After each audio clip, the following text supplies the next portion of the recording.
Hello everybody, good morning and welcome to another week's devotions. Thank you to Ken for taking last week's series. They were most helpful. Tomorrow night the President will be having a family chat. We hardly wait with bated breath these days to hear what he has to say. But one thing I'm sure he won't say is that it's no longer necessary to wear our masks. They've become part of our way of living.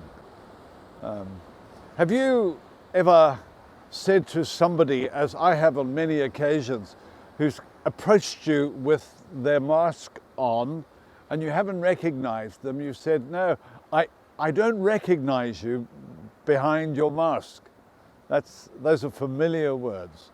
I don't recognize you behind your mask. Because masks have an uncanny way of concealing your identity. And people simply don't recognize you.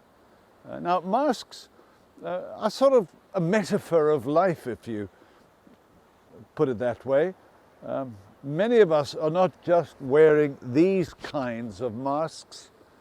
We wear masks generally in life for whatever reason.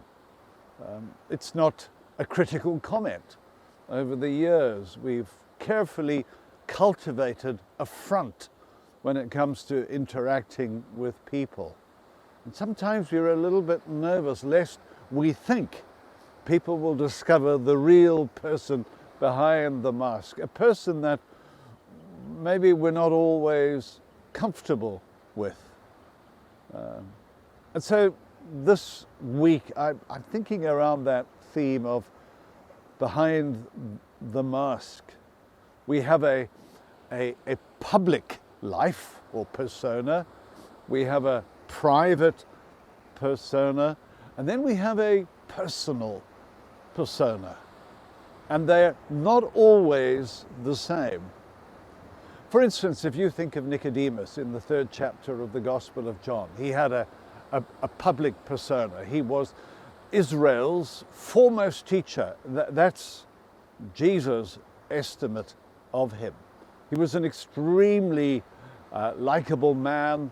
He was a man who was always shown great respect, a much admired man, the sort of guy you would love to have as a table guest. He's one of the most attractive personalities in the New Testament, Nicodemus.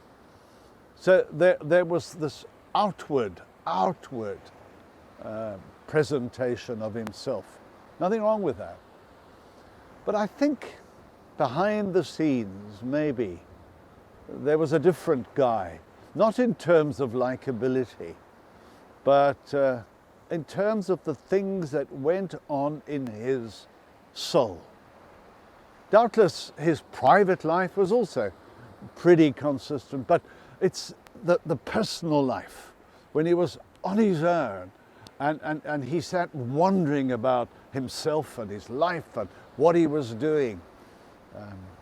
Now, a guy like that could not in those days afford to openly approach Jesus for a friendly conversation.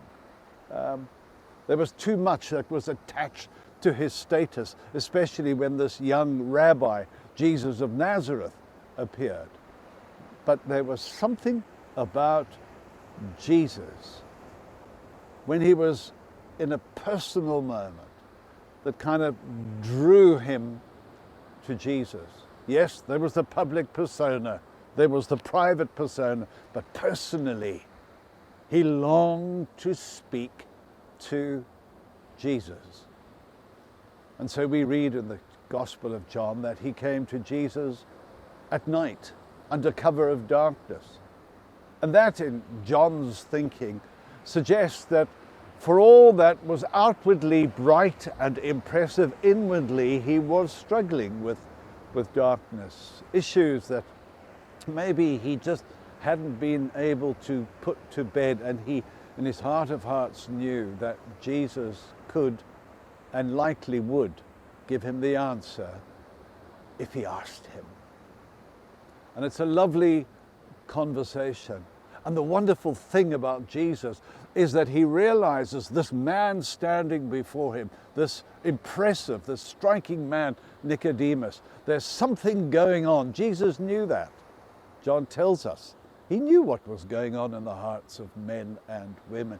He could see behind the mask. And there takes place that lovely conversation leading up to those words, Nicodemus, for God so loved the world.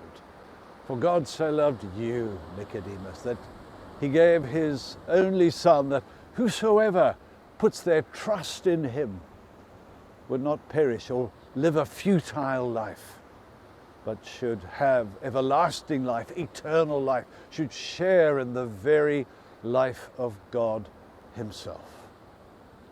Now, bringing one's public life and one's private life and one's personal life into alignment is not always easy, but you know, there's a place where we can begin.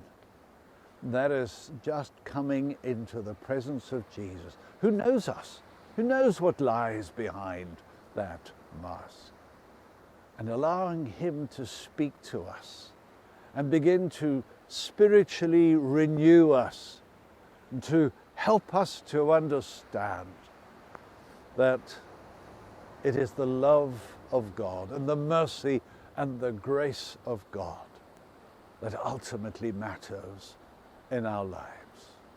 Think about that, and God be with you.